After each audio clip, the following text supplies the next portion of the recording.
Trigger warning for what I'm going to stitch. But it's important and we need to talk about it. So just be warned. There is no moral imperative to replace the population. Nobody has a moral imperative to do that. We fundamentally disagree on that one. So here's the question. We hit a low enough population rate, right, that you get worried. At what point do you say, okay, well, we can force people to have sex with women and force them to give birth? Right, yeah, like Handmaid's Tale type deal. Yep. That's a good question. I've never thought of an actual, specific number. It would have to be low. It'd have to be, 4-digit population, a couple thousand people left. But there is a number where you would force women to, you would forcibly make women have sex whether they want to have sex or not. Yeah, I think it's their moral imperative to do so at that point, yes. But again, we're so far away from that ever being a scenario. You realize what you just said, though, right? That there is a number where you would forcibly biologically. No. There's a number where you would forcibly women. Sure, if you want to frame it like that, yeah. Well, that's how else would I frame it? You're saying that you don't care what they want; you would force them to have sex.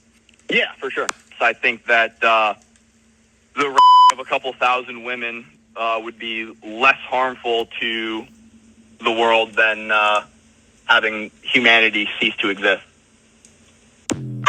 Ladies, I really want you to hear me when I say this. Anyone with a uterus, every man has a number. Every man has a number. And a lot of those men are lawmakers. And a lot of those men, a lot of those men are lawmakers, are doctors, medical professionals that can greatly influence the way that you are considering getting care. A lot of those men are husbands, are boyfriends, are fathers, and are absolute strangers. Now, I want to get even more specific with this because I think a lot of people think of this as a hypothetical, right? Not something that's currently happening right now. And it's happening right now.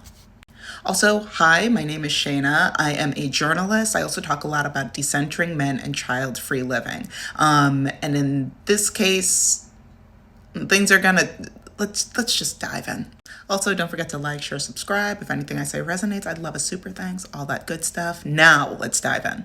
So in the world that we live in, no demon stands alone, right? So with everything that we just heard on there, I want you to keep that in mind as I go through these separate articles. This is from NBC. Now, I want you to think about how white supremacy interacts with this population control situation, the fear of men when it comes to the declining birth rate, right? White supremacy and that. And we're going to look at Texas and what's going on in Texas. Now, please keep in mind that what happens in Texas, yes, Texas and Florida, they're the butt of a lot of jokes. We get it, hardy har, right? But what happens over there is not an isolated event, as much as we would like to think that it is, especially in the United States. Now, with these things in mind, very recently, I think this was published in later in last year, 2023.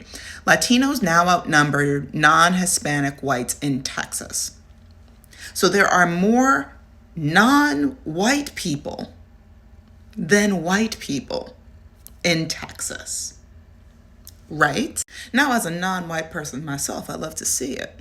I love to see it. I love to sit in it. A win for one is a win for all. Ideally. But with this in mind, this is going on at the same time that this is going on. This morning, a Texas mother making a difficult decision to leave her home state for the emergency abortion her doctors say she needs. Her legal team saying Kate Cox's health situation had grown worse. Once you've had multiple trips to the emergency room, it doesn't make any sense to keep waiting.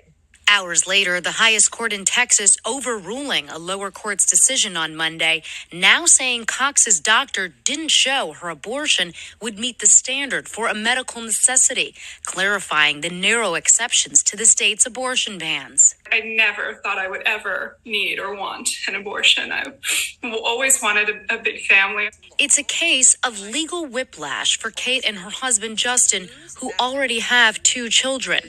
The couple devastated to learn the baby she's carrying is suffering from a fatal genetic condition, a pregnancy her doctors say is not viable and jeopardizes her future fertility. There's no outcome here that I take home my healthy baby girl. Last week, a state court judge ordered Texas Attorney General Ken Paxton not to enforce the state's 6-week abortion ban against Cox or her doctors. The idea that Miss Cox wants desperately to be a parent, and this law might actually cause her to lose that ability is shocking. But that decision was quickly put on hold after Paxton's office petitioned the state's highest court, arguing Cox doesn't meet the criteria for a medical exception. Paxton also warning 3 hospitals in the area they could be subject to civil or criminal penalties if her doctor was allowed to perform the abortion. Why this is a Texas. Now, it's not the R word, but it is a forced birth. And notice who it's affecting now, right?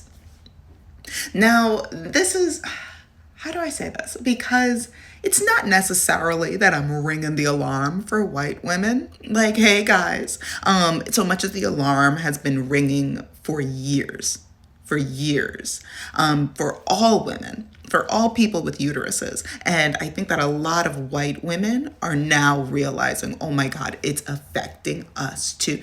Yeah, babes. And things are only going to get worse because of the intersections, the hand holdings of these 2 demons. Arguably, there's a 3rd demon in the mix: capitalism. Capitalism requires workers. Capitalism also requires male dominance, right? Because it's inherently patriarchal, not matriarchal, which is all about the community, the circle, right? So what does this have to do? What am I talking about? The patriarchy, capitalism, requires workers. Workers are people, cogs in the machine. People with uteruses birth the workers. We birth the cogs, and we're running low on cogs. And what happens when you run low on cogs? This happens. Texas had over 26,000 R-word related pregnancies in 16 months after abortion bans. That was just a couple months ago. Let's talk about it. Newly published statistics show the number of related pregnancies after Texas's restrictive abortion ban took effect. A study published Wednesday in the Journal of American Medical Association shows that there were an estimated 26,313 R-word related pregnancies during the 16 months after Texas outlawed almost all abortions. I would also like to say that we know that R-words are greatly underaccounted for. So that number is probably higher. These are just the people that raised their hand and said, hey, this happened to me. Keep that in mind. Texas has the highest estimate among the 14 states with total abortion bans, though Texas has the largest population according to the study.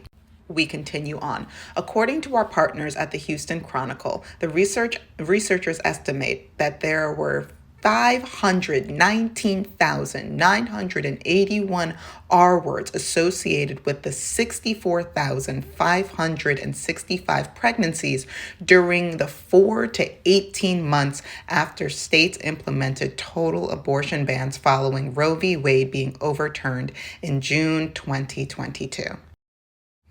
Of the pregnancies, an estimated 5,586 occurred in states with exceptions for R, and 58 4,979 in states with no exceptions. What does that last sentence tell us? It tells us that there are terrors everywhere. There are men that want to hurt us everywhere. But they withhold when they know there are consequences. They withhold when they know that there are some of them, arguably a lot of them, over 40,000 of them in that short period of time. Withhold when they know that there are laws that create punishments for them. And look at what happens when those laws are, when the gates are open. Every man, most men, have a number. It's a big reason why during all of those hypothetical end times, hypothetical zombie apocalypse, hypothetical, oh, there's only 100 people left on the planet.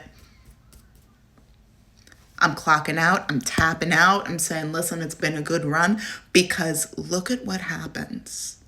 Look at what happens. I don't want to be around when the floodgates open, when it's open season, you know? I hate those hypotheticals. I hate those hypotheticals, because we are seeing what happens in those hypotheticals today. I'm just saying,